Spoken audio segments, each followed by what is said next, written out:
Nós vamos falar sobre o gerenciamento de resíduos de serviço de saúde. E o nosso grupo, ele é composto pela Cecília, pela Geissimara, Isadora, Júlia, Carla, Maria Eduarda, Natália e Silvia. Dando início à nossa apresentação, estaremos explicando sobre a lei e também sobre a criação da Associação do Gerenciamento desses Resíduos. Apenas uma fração inferior a 2% é composta por RSS, e destes apenas 10 a 25% necessitam de cuidados especiais. Essa situação levou os dois órgãos a buscar a harmonização das regulamentações. São eles a Anvisa, Agência Nacional de Vigilância Sanitária, e o CONAMA, Conselho Nacional do Meio Ambiente. Conforme a resolução da diretoria colegiada da Anvisa, de número 306, vigorada em 7 de dezembro de 2004, e futuramente em maio de 2005 pelo CONAMA, resolução de número 358. O gerenciamento dos resíduos de saúde, RSS, é constituído por um conjunto de procedimentos de gestão.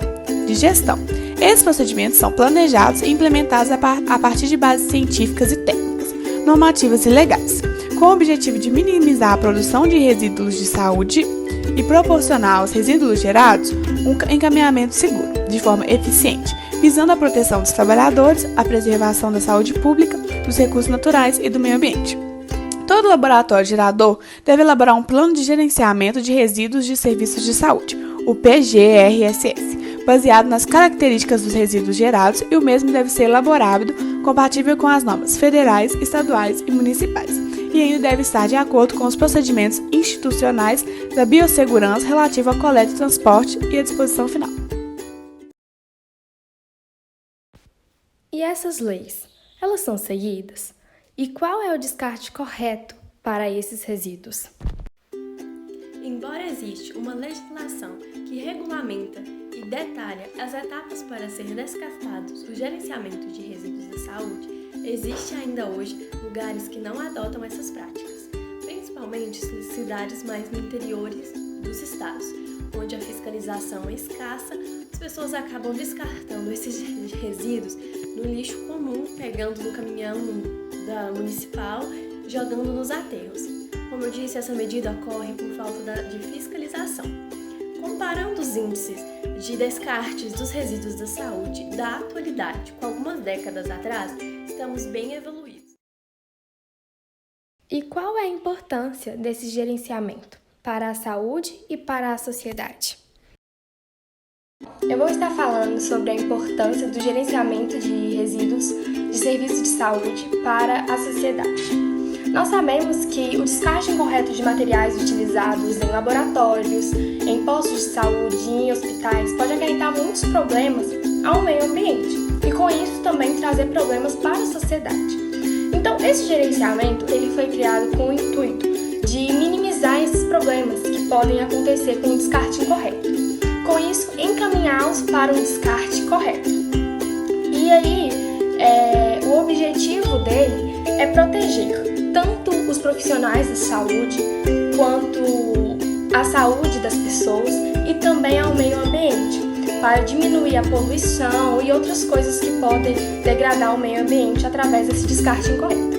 Então, esse gerenciamento ele foi criado justamente para uma proteção de todos que envolvem, que estão aí ligados à sociedade. E como é a destinação final desses resíduos de saúde? A destinação final dos resíduos da saúde pode ocorrer de 3 formas: por processos térmicos, processos químicos e radiação.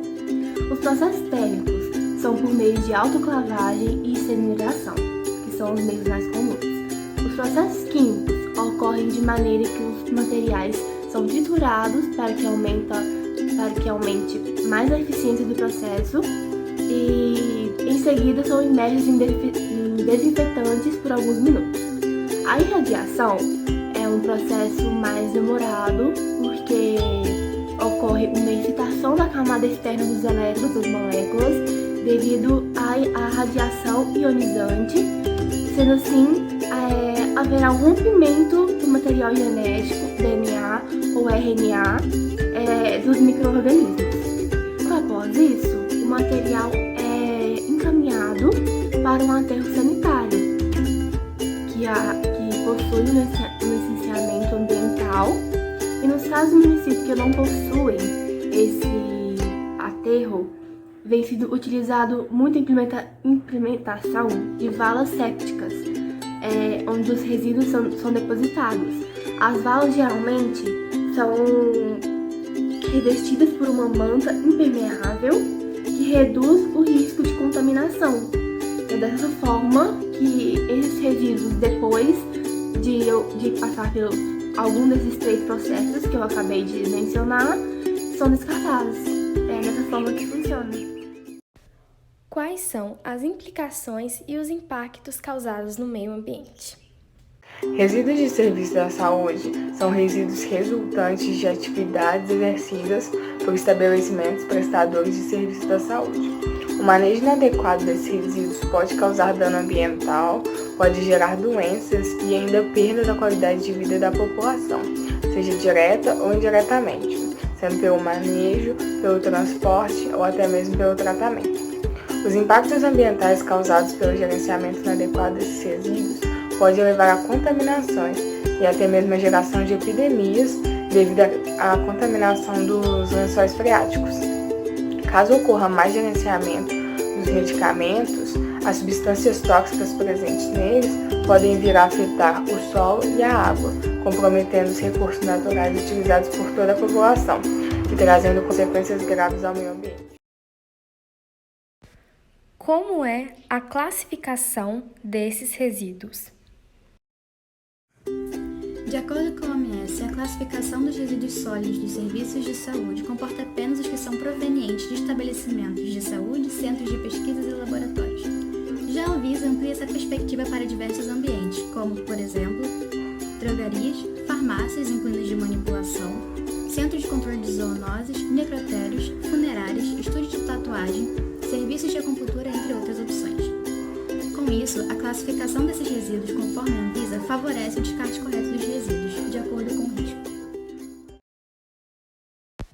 Falaremos agora sobre alguns resíduos que são descartados no descarte especial. Eu vou falar um pouco sobre quais materiais de saúde devem ser descartados no descarte especial.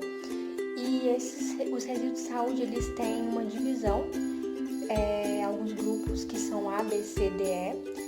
E dentre esses, os que precisam ser descartados no descarte especial é o grupo A, porque ele tem possível presença de agentes biológicos, como por exemplo as lâminas de laboratório.